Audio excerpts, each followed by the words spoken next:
Hello everyone, आप सबका स्वागत है यूट्यूब के आपके अपनी चैनल हमारी पाठशाला में। तो आज हम लोग इस वीडियो में देखेंगे त्रिकोणमिति के बारे में, यानी त्रिकोणमिति के बारे में। सबसे पहले देखते हैं कि त्रिकोणमिति होता क्या है, तो उसके बारे में देखते हैं।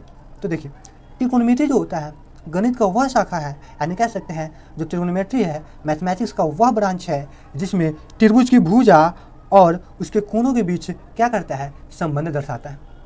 त्रिभुज की भुजा और उसके कोनों के बीच संबंध दर्शाता है। अब बात करते हैं कि त्रिकोणमिति शब्द की उत्पत्ति हुई कहाँ से। तो त्रिकोणमिति शब्द जो है वो एक ग्रीक शब्द है। त्रिकोणमिति 3 ग्रीक शब्दों से मिलकर बना है। सबसे पहला जो है वो बना है ट्री से, यानी ट्री यानी होता है क्या, थ्री यानी 3। ट्री गॉन यानी होता है क्या, साइड यानी भुजा, और मैट्रॉन यानी मेजर यानी माप। यानी कह सकते हैं क्या, जो त्रिकोणमिति है वो 3 ग्रीक शब्दों से मिलकर बना है। सबसे पहला है ट्री, गॉन और मैट्रॉन, यानी 3 भुजा माप। यानी इसका एक और डिफिनेशन बोल सकते हैं हम लोग कि 3 भुजा की माप को क्या कहते हैं, त्रिकोणमिति कहते हैं। तो अब हम लोग देखते हैं क्या, त्रिकोणमेट्रिकल रेशियो के बारे में। ट्रिकोणमेट्रिक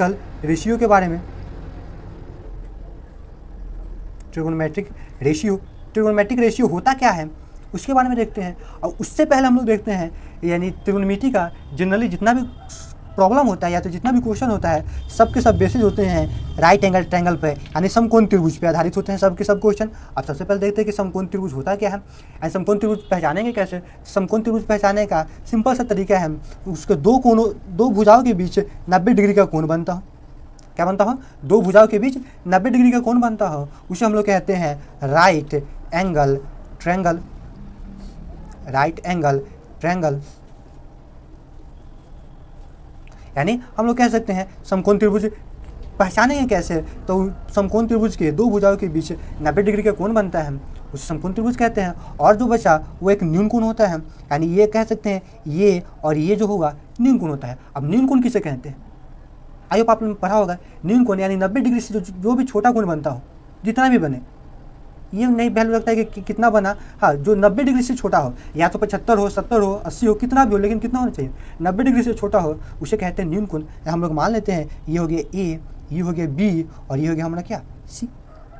3 भुजा है, तीनों का नाम ले लिए ए, बी और सी।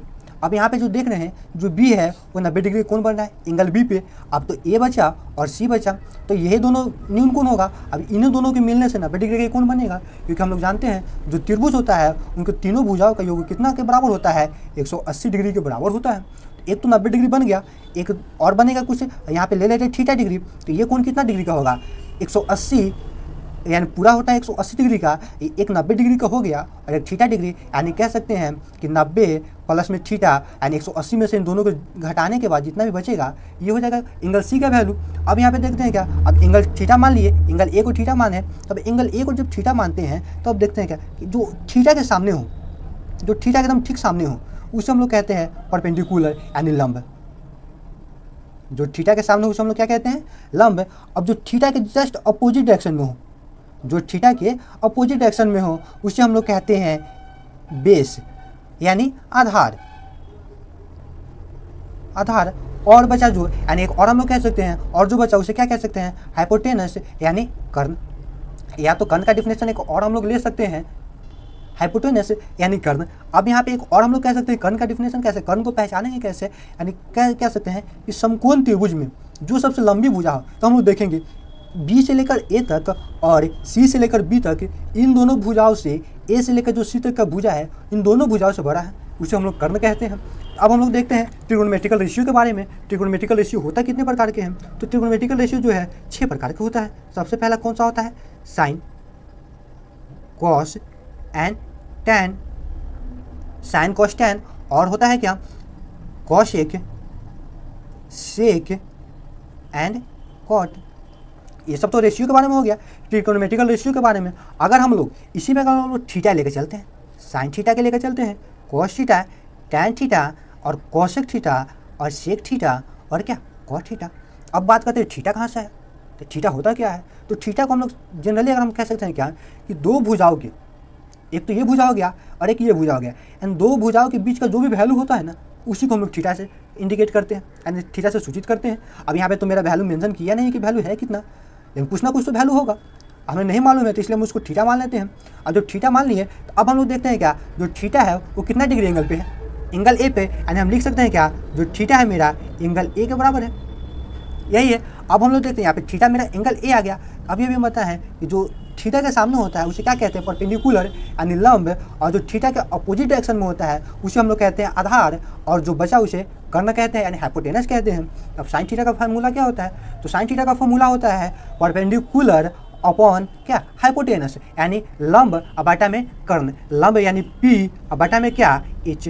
अब P का वैल्यू होता कहाँ से कहाँ तक है, तो P का वैल्यू देखिए हम लोग इंडिकेट किए हैं, जो P है मेरा B से लेकर C तक है, यानी हम कह सकते हैं P की जगह पे BC और बटा में क्या H का वैल्यू कहाँ से कहाँ तक है, तो A से लेकर C तक है। ये हो गया मेरा वैल्यू। यानी हम कोई भी हमसे फॉर्मूला पूछेगा कि साइन थीटा का फॉर्मूला क्या होता है, तो साइन थीटा का फॉर्मूला होता है लंब बटा में कर्ण, यानी इसी को हम लोग इंडिकेट किए हैं BC और बटा में क्या AC। ये वैल्यू अलग अलग चेंज होते रहेगा, अगर कोई यहाँ पे A मानेगा तो उसका वैल्यू अलग आएगा, अगर कोई यहाँ पे A मानेगा तो उसका वैल्यू अलग आएगा। ये आपके ऊपर निर्भर करता है आप क्या मान के चलते हैं, कहाँ पे किसको मानते हैं। अब देखते हैं कॉस थीटा का वैल्यू। तो कॉस थीटा का फॉर्मूला क्या होता है, तो कॉस का फॉर्मूला क्या होता है कि आधार और बटा में क्या कर्ण। तो आधार को हम लोग बेस यानी बी से सूचित करते हैं, बेस और बटा में कर्ण क्या यानी हाइपोटेनस। अब हम लोग देखते हैं बेस का वैल्यू क्या होता है, बेस कहाँ से कहाँ तक है, तो बेस जो है मेरा ए से लेकर बी तक है, यानी हम बेस की जगह हम कह सकते हैं ए बी अपॉन क्या ए सी। ये तो मेरा कॉस थीटा का आ गया। अब उसी तरह हम लोग देखते हैं टैन थीटा का वैल्यू। तो टैन थीटा का फॉर्मूला क्या होता है, तो टैन थीटा का फॉर्मूला होता है लंब और बटा में क्या आधार, यानी P यानी परपेंडिकुलर और बटा में आधार यानी क्या बेस P बाई बी। अब P का वैल्यू कहाँ से कहाँ तक है, तो B से लेकर C तक है, और आधार का वैल्यू कहाँ से कहाँ तक है, तो A से लेकर B तक है। जनरली हम लोग इसी तीन फॉर्मूला पे काम करते हैं। अब इसी तीनों फॉर्मूला से हम लोग अगले तीन फॉर्मूला निकाल सकते हैं, वो कैसे तो देखते हैं। देखिए ये जो होता है कॉस थीटा, कॉस थीटा का अपोजिट होता है क्या कोसेक थीटा। कॉस थीटा जो होता है उसका अपोजिट होता है सेक थीटा। सॉरी दोस्तों यहाँ पे कॉसेक बुला गया है, यहाँ होता है साइन थीटा का अपोजिट होता है जो कॉसेक थीटा होता है, और कॉस थीटा का जो अपोजिट होता है सेक थीटा होता है, और टैन थीटा का अपोजिट होता है कॉट थीटा। यानी हम लोग कह सकते हैं कि जो भी मेरा साइन का वैल्यू आया है उसी का अपोजिट होगा कॉसेक। तो साइन का मेरा वैल्यू कितना है P बटा में H, यानी इसका फॉर्मूला भी अपोजिट हो जाएगा। क्या फॉर्मूला हो जाएगा कर्ण बटा में क्या लंब, यानी कर्ण देखते हैं क्या H और बटा में क्या P। ये तो मेरा फॉर्मूला हो गया। अभी जब ये H बटा में P हुआ तो इसका भी वैल्यू होगा, यानी सिंपल से कहते हैं साइन का जो भी वैल्यू होगा उसका अपोजिट, तो अपोजिट क्या होगा यानी AC और बटा में क्या BC। जनरली उसी प्रकार कह सकते हैं कॉस का पे अपोजिट होता है क्या सेक, तो उसका भी हम लोग अपोजिट ही होगा यानी H बटा में क्या B, और इसका अपोजिट लिखेंगे यानी AC बटा में AB। ये तो हो गया सेक का। कॉट का लिखेंगे तो सिमिलरली उसी प्रकार टैन का अपोजिट होता है, एंड टैन का फॉर्मूला मेरा क्या था लंब बटा में आधार, तो कॉट का फॉर्मूला मेरा क्या हो जाएगा आधार बटा में क्या लंब, यानी बेस B बटा में क्या P। यानी बेस का वैल्यू कहाँ से कहाँ तक है A से लेकर B तक है वैल्यू, और परपेंडिकुलर यानी लंब का वैल्यू मेरा कहाँ से कहाँ तक है B से लेकर C तक है। ये तो हो गया फॉर्मूला। जनरली हमें उतना फॉर्मूला याद नहीं रहता, अगर हम लोग ये तीन फॉर्मूला याद रखते हैं साइन कॉस और टैन का, तो कॉसे का C का कॉट अपने आप याद हो जाएगा। उतना हार्ड नहीं है जितना समझ रहे हैं आप लोग। बस एंगल का वैल्यू ध्यान रखना है कि एंगल किसको लेकर चल रहे हैं, उसी के हिसाब से सबका वैल्यू चेंज होगा। अगर यहाँ पे अगर हम लोग एंगल चेंज करते हैं, जैसे कि और हम राइट एंगल ट्रायंगल का फिगर बनाते हैं, मेरा फिगर जैसे बना रहे हैं, तो ये हो गया मेरा figure right angle triangle. Right angle triangle कहते किसे, तभी अभी बताया था कि जो एक दो भुजाओं के बीच होगा वो 90 डिग्री का कोण बनना चाहिए, और जो भुजा होगा वो क्या न्यून कोण होगा। हम वही मेरा वैल्यू है, फिगर हम वही लेके चलते हैं। तो एक में ए था मेरा, और यहाँ पे बी था, और यहाँ पे क्या था सी था।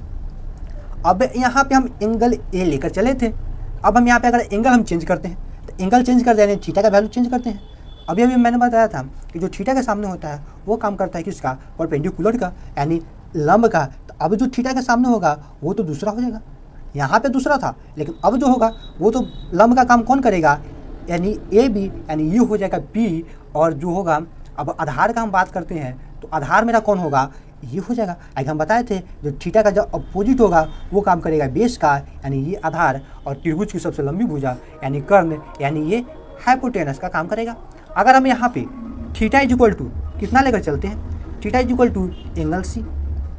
यहाँ पे मैंने एंगल ए लेके चला था तो यहाँ पे मेरा थीटा यहाँ पे था, लेकिन अब यहाँ पे मैंने एंगल सी लेके चला है तो मेरा थीटा यहाँ पे है। अब सबका वैल्यू लिखते हैं तो सबका वैल्यू कितना कितना होगा, यानी कह सकते हैं क्या, साइन थीटा का मेरा सबसे पहले चाहिए साइन थीटा, एक तो चाहिए कॉस थीटा और ये टेन थीटा।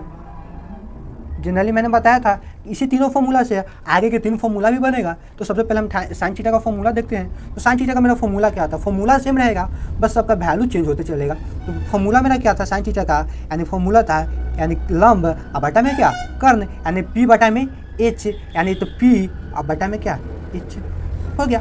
अब यहाँ पे जो पी का वैल्यू होगा वो चेंज होगा।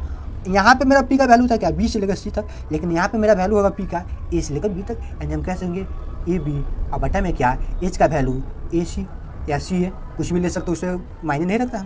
अब बात करते हैं कॉस थीटा का। तो कॉस थीटा का फॉर्मूला क्या बताया था, अभी मैंने बताया था बेस अब बटा में क्या हाइपोटेनस, यानी आधार अब बटा में क्या कर्ण। तो आधार कौन सा है मेरा बी और कर्ण एच, यानी बी बटा में एच। अब बी का वैल्यू मेरा क्या है, तो बी का जो वैल्यू है बी सी और बटा में क्या एच का वैल्यू ए सी। अब उसी तरह हम देखते हैं टैन थीटा का फॉर्मूला। तो टैन थीटा का मेरा फॉर्मूला क्या होगा, तो टैन थीटा का फॉर्मूला अभी मैंने बताया था कि पी बटा में बी, यानी लंब बटा में क्या आधार। तो यहाँ भी देखेंगे तो लंब बटा में आधार ही होगा, यानी पी बाई बी यहाँ भी फॉर्मूला होगा, बट यहाँ पे जो होगा उसका वैल्यू चेंज होगा, पी का वैल्यू चेंज होगा। पी का वैल्यू यहाँ पे क्या हो जाएगा ए बी, और यहाँ पे वैल्यू क्या हो जाएगा बी का वैल्यू बी सी। यहाँ पे दोस्तों देखते हैं क्या, बस फॉर्मूला सब का सेम है, बस यहाँ पे पी का बी का वैल्यू सेम अलग अलग होते जा रहा है। वो क्यों हो रहा है, तो एंगल को लेकर, यानी जितना ज़्यादा हम एंगल बदलेंगे उतना ज़्यादा उसका वैल्यू चेंज होते जाएगा। अभी मैं बताया था। अब देखते हैं क्या कोसेक थीटा का। तो कोसेक थीटा क्या होगा, तो अभी देखे थे ऊपर में हम कि साइन थीटा का जो इन्वर्स होता है वो क्या होता है कोसेक थीटा। उसी प्रकार होता है कॉस थीटा का भी इन्वर्स जो होता है क्या सेक थीटा, यानी कह सकते हैं अपोजिट होता है दोनों का। टैन का अपोजिट होता है क्या कॉट थीटा। अब देखते हैं तो कोसेक थीटा का फॉर्मूला क्या था, कोसेक थीटा का फॉर्मूला था कर्ण बटा में क्या लंब, यानी एच बटा में क्या पी, एच बटा में पी। अब एच का वैल्यू कहाँ से कहाँ तक है, तो ए से लेकर सी तक, यानी ए सी अब बटा में क्या पी का वैल्यू कहाँ से कहाँ तक है, ए से लेकर बी तक है, ए से लेकर बी तक। सेक का फॉर्मूला क्या होता है, तो सेक का फॉर्मूला हम लोग देखते हैं क्या था मेरा फॉर्मूला कर्ण बटा में आधार। तो कर्ण यही है, अब बटा में आधार मेरा ये चेंज हो गया यहाँ पे, तो कर्ण यानी एच अब बटा में आधार की जगह पे हम लिखेंगे बी। अब देखते हैं अब एच का वैल्यू यहाँ पे क्या होगा, एच का वैल्यू ए सी अब बटा में आधार मेरा क्या हो गया बी सी। उसी प्रकार सिमिलरली देखते हैं कॉट का भी, यानी अब उतना नहीं देखते हुए अब यहाँ पे हम जनरली देख सकते हैं कि जो टैन का अपोजिट होगा, टैन का अपोजिट होता है कॉट थीटा, तो इसका जो इसका वैल्यू है जस्ट अपोजिट इसका वैल्यू होगा कॉट थीटा का वैल्यू होगा। तो अब देखते हैं ये इसका वैल्यू क्या था बी बटा में पी, और इसका भी अपोजिट हो जाएगा यानी बी सी और बटा में क्या ए बी। तो चलिए दोस्तों आज के लिए बस इतना ही, अब मिलते हैं अगले वीडियो में।